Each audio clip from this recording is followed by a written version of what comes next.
అంటే నాకు చాలా గౌరవం. వాళ్ళు ఎప్పుడు రారని అలాంటి వాళ్ళను కూడా అడ్డం పెట్టి గంజాయి గాని ఎక్కడికక్కడ రౌడీజం చేయడం, భూ కబ్జాలు చేయడం, ఇవన్నీ చేసే పరిస్థితికి వచ్చారు. అందుకే ఈరోజు పోలీసులకు పూర్తి స్వేచ్ఛ ఇచ్చాం. మళ్లీ చెప్తున్నా, సమర్థులకి పెద్ద పేటేస్తాం. ఈ రోజు ఇక్కడికి వచ్చిన యువతను చూసా, ఆడబిడ్డలను చూసా, ఒక నమ్మకం వచ్చింది. నేను ఒకటే మిమ్మల్ని అందరినీ కోరుతున్నా, ఈ రాష్ట్రాన్ని వెల్తీ, హెల్తీ, హ్యాపీ సమాజాన్ని తయారు చేయాలని నేను ముందుకు పోతున్నా. దానికి కావాల్సింది లా అండ్ ఆర్డర్, శాంతి భద్రత. ఇక్కడ రాజీ లేదు. ఏ సంఘటన జరగకుండా చూసుకోవడం ఒక బాధ్యతగా తీసుకుంటాం. అలాంటి పవిత్రమైన కార్యక్రమాన్ని నేను తీసుకున్నప్పుడు మా యువ కిషోరాలు, యువ పోలీస్ పూర్తిగా సహకరించండి. మీ గౌరవాన్ని పెంచే బాధ్యత నాది, ప్రజలకు రక్షణ ఇచ్చే బాధ్యత మీదని మరొక్కసారి మీ అందరికీ విజ్ఞప్తి చేస్తున్నాను. చేస్తారా అని మిమ్మల్ని అడుగుతున్నా. నమ్మకమా అని మిమ్మల్ని అడుగుతున్నా. నమ్మకం అంటే 6,000 చేతులు పైకెత్తండి.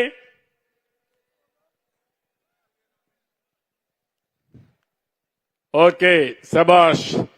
ఏమమ్మా, మీ పిల్లలకు కూడా మీరు బాగా నేర్పించారు. బాగా చదువుకో, నీకు సహకరిస్తాం. మీరు తిండి తినకుండా పిల్లలకు తిండి పెట్టి చదువు ఖర్చులిచ్చి వాళ్ళని బాగా చదివించారు. విలువలు కూడా నేర్పించారు. పోలీస్ శాఖకు ఆ విలువలు చాలా ముఖ్యం. అలాంటి విలువలు పాటిస్తారని చెప్పి ఆశిస్తూ చాలా మీటింగులు చూశాను. కానీ ఈ రోజు మీ మీటింగ్ చూసిన తర్వాత, మీతో మాట్లాడిన తర్వాత నాకు ఎంత ఆనందంగా ఉందంటే తట్టుకోలేకపోతున్నా. అంత ఆనందం ఉంది నాకు. గాని మా మిత్రుడు పవన్ కళ్యాణ్కి గాని, అనిత గారికి గాని, మీ ముగ్గురం చాలా గర్వపడుతున్నాం, సంతోషపడుతున్నాం. ఒక మంచి కార్యక్రమం చేశాను అని ఆనందం మాలో ఉంది. దీనికి కారకులైన మిమ్మల్ని అందరినీ అభినందిస్తూ మరొక్కసారి మీ అందరినీ ఒకటే కోరుతున్న, బాగా చదువుకున్న పిల్లలు అక్కడితో ఆగిపోవద్దండి. మీరు ఎంటెక్ చేసి కానిస్టేబుల్తోనే సరిపెట్టుకోవాలనుకోవద్దండి.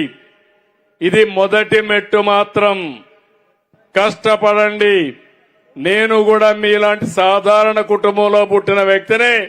ఈరోజు సుపరిపాలనకు నాంది పలికి ఒక ముఖ్యమంత్రిగా సుదీర్ఘంగా ఉన్నానంటే అది నా పట్టుదలే కారణం. పవన్ కళ్యాణ్ గారిని చూశారు. ఆయన కూడా ఒక సాధారణ కుటుంబంలో, ఒక కానిస్టేబుల్ కుటుంబంలో పుట్టి తర్వాత వాళ్ళ తండ్రి కూడా పైకి వచ్చారు. సినిమాల్లో బ్రహ్మాండంగా రాణించారు. ప్రజాసేవకు ఇప్పుడు వచ్చారు. డిప్యూటీ సీఎంగా అయ్యారు. ఈ విషయాలు మీరు గుర్తుపెట్టుకోవాల్సిన అవసరం ఉంది. మనుషుల్లో శక్తులున్నాయి.